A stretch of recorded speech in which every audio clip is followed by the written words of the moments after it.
Ruslan. No one is talking about some of these really bold statements that David Goggins made in his latest podcast interview with Dr. Andrew Huberman. If you don't know who David Goggins is, he is a Navy SEAL. He is a ultra marathon runner, very motivational dude, author, wrote a bunch of books. And in this conversation, he mentions his belief in God. But the reason his belief in God is important to him may shock some of you. And then Andrew Huberman ties something in about the brain, and a new study came out that I directly saw in a parallel of a scriptural passage that Jesus said. Okay, so let's jump into this conversation. This is David Goggins at the 21-minute mark. Now, I got to give you guys a heads up. Mods, help me out. Hide your kids, hide your wife. Explicit, explicit, explicit. What I'm not saying is David Goggins is a Christian or is a follower of Jesus.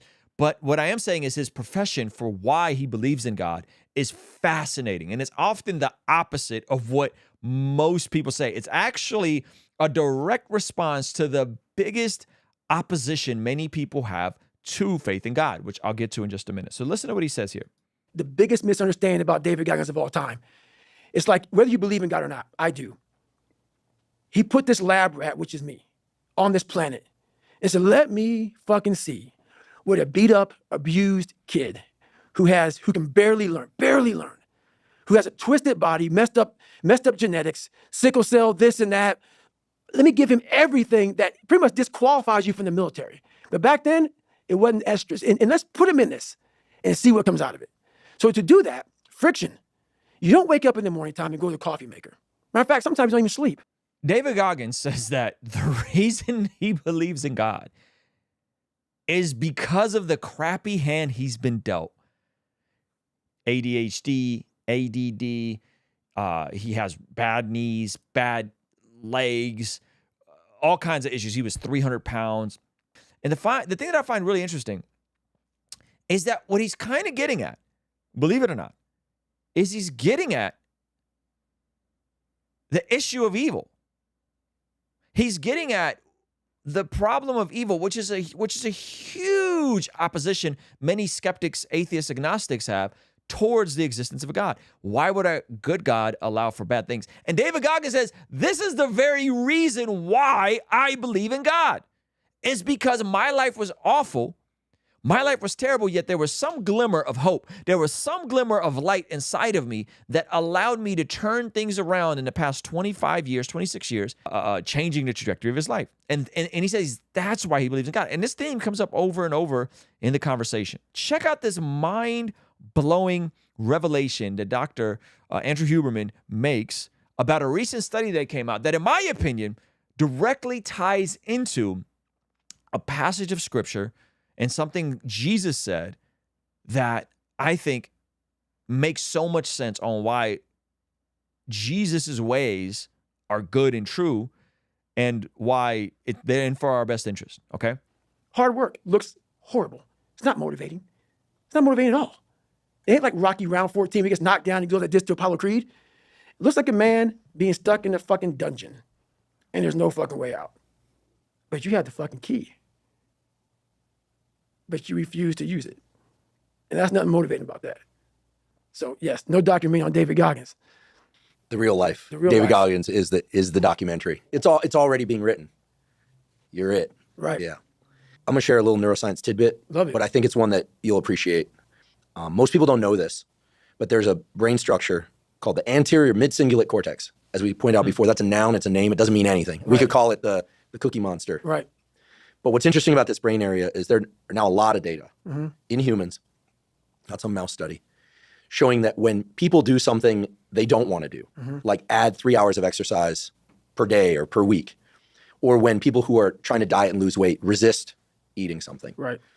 When people do anything that and this is the important part, that they don't want to do. Right. It's not about adding more work, it's about adding more work that you don't want to do. Yes. This brain area. You guys paying attention? When you add things you don't want to do in your daily or weekly routine, and this part of the brain activates and something fascinating happens. Check this out. It gets bigger. Yep. Now here's what's especially interesting about this brain area to me. And by the way, I'm only learning this recently because it's new data, but there's a lot of it. The anterior mid-cingulate cortex is smaller in obese people. It gets bigger when they diet. It's larger in athletes. It's especially large or grows larger in people that see themselves as challenged and overcome some challenge. Right. And in people that live a very long time, this area keeps its size.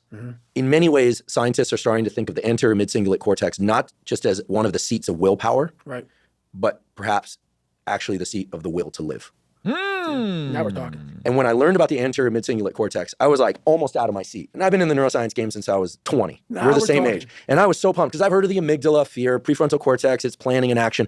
I could tell you every brain area and I teach neuroanatomy to medical students. But when I started seeing the data on the anterior mid-cingulate cortex, I was like, whoa, this is interesting. Yep. And all the data point to the fact that we can build this area up. Yep.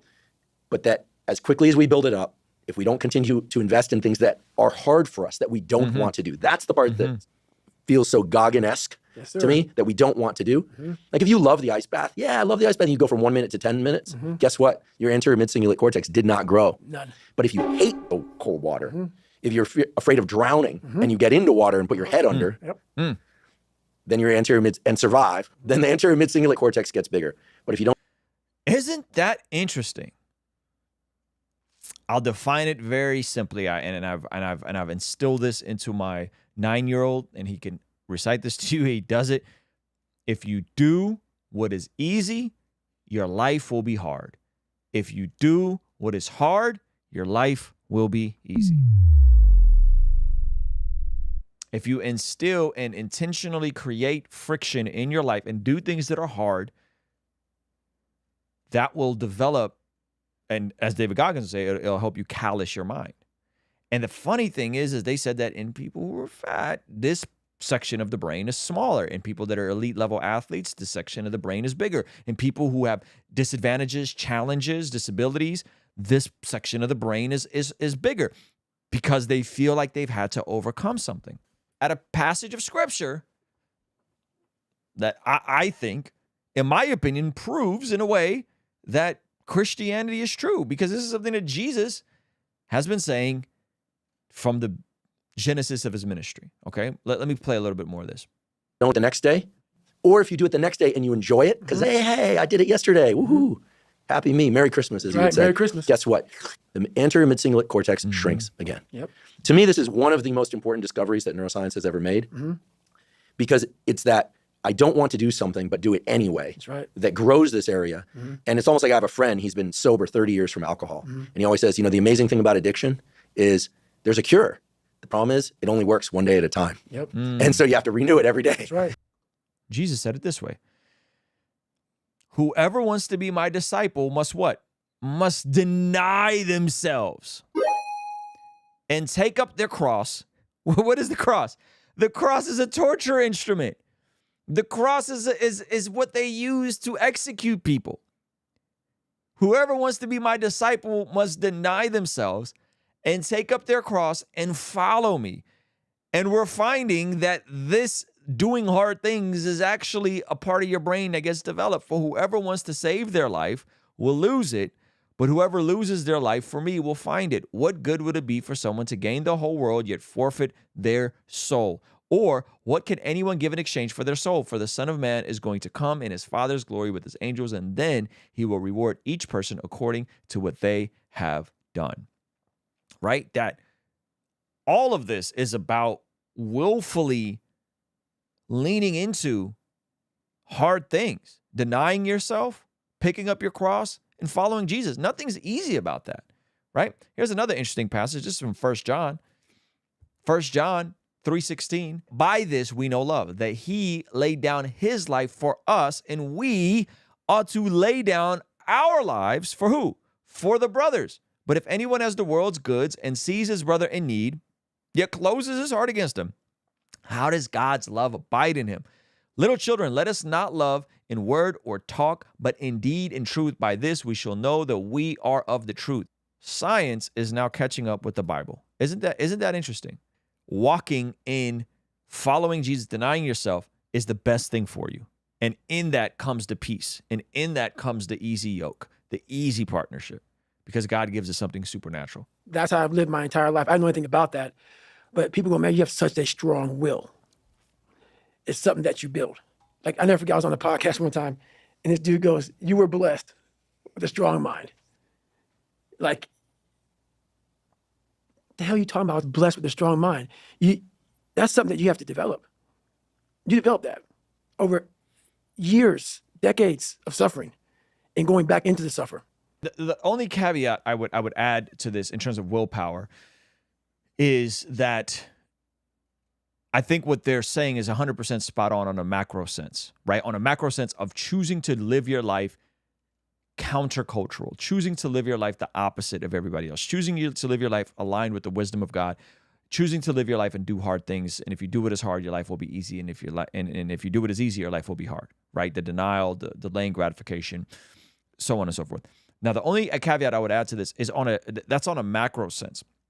On a day-to-day basis, I do believe that your willpower depletes as your day goes on. I do believe that it's wiser to stack all of the difficult parts about your day at the beginning of the day that you may not want to do later, to stack those earlier in the day, because the more your day goes on, the more your willpower depletes, and the harder it's going to do the hard things at the end of the day, right? So if you think about when are you most likely to do things that are self-destructive, eating bad food, watching bad things, right? Talking to toxic people, usually towards the end of your day, right? Towards the end of your day. Why? Because your willpower is depleted. You're more likely to get things accomplished at the beginning of your day to do the hard things at the beginning of your day. So all of my hard things I stack at the beginning of my day. Like what? Like working out, like making sure I'm reading the Bible so that I can retain the Bible, like writing on my prayer journal.